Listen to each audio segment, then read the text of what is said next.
Hi viewers, welcome to ಸುಷ್ಮಿ ಅಡುಗೆ ಮನೆ. ಇವತ್ತು ನಾನು ಮಾಡ್ತಿರೋದು ಅಕ್ಕಿ ನುಚ್ಚಲ್ಲಿ ಉಪ್ಪಿಟ್ಟು ಮಾಡ್ತಾಯಿದ್ದೀನಿ.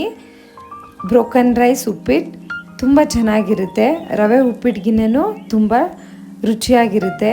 ನೀವು ಮನೆಯಲ್ಲಿ ಟ್ರೈ ಮಾಡಿ. ಬನ್ನಿ ಹೇಗೆ ಮಾಡೋದು ಅಂತ ನೋಡೋಣ. ಬಾಣಲಿ ತೊಗೊಂಡಿದ್ದೀನಿ. ಬಾಣಲಿಗೆ 3ರಿಂದ 4 ಸ್ಪೂನಷ್ಟು ಎಣ್ಣೆ ಹಾಕ್ಕೊಂಡು ಸ್ವಲ್ಪ ಸಾಸಿವೆ ಸಿಡಿತಿದೆ. ಇವಾಗ ಸ್ವಲ್ಪ ಕಡಲೆಬೇಳೆ ಹಾಕೊಳ್ಳೋಣ.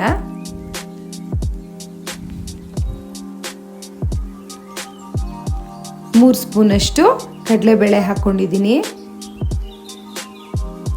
ಬೇಕಿದ್ರೆ ಹಸಿ ಅವರೆಕಾಳು ಸೀಸನ್ ಇದ್ದರೆ ಹಸಿ ಅವರೆಕಾಳು ಹಾಕೋಬೋದು. ನಾನು ಇವಾಗ ಕಡಲೆಬೇಳೆನೇ ಹಾಕ್ಕೊಂಡಿದ್ದೀನಿ. ಕಡಲೆಬೇಳೆ ಎಲ್ಲ ಸ್ವಲ್ಪ ಚೆನ್ನಾಗಿ ಕೆಂಪಿಗೆ ಫ್ರೈ ಆಗಲಿ.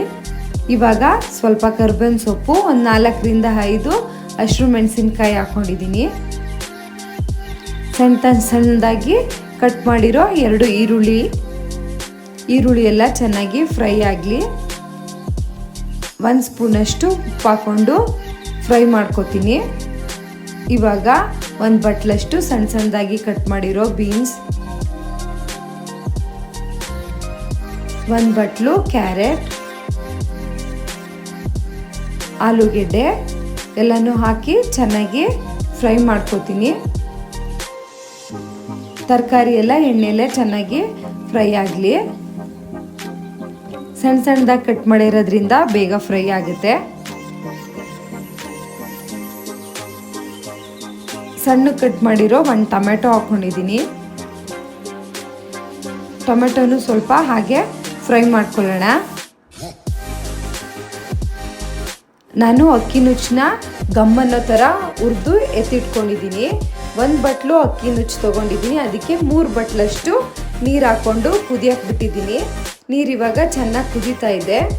ನಾವು ಟೇಸ್ಟ್ ನೋಡಿಬಿಟ್ಟು ಉಪ್ಪೇನಾದರೂ ಬೇಕಿದ್ರೆ ಅಡ್ಜಸ್ಟ್ ಮಾಡ್ಕೊಳ್ಳಿ.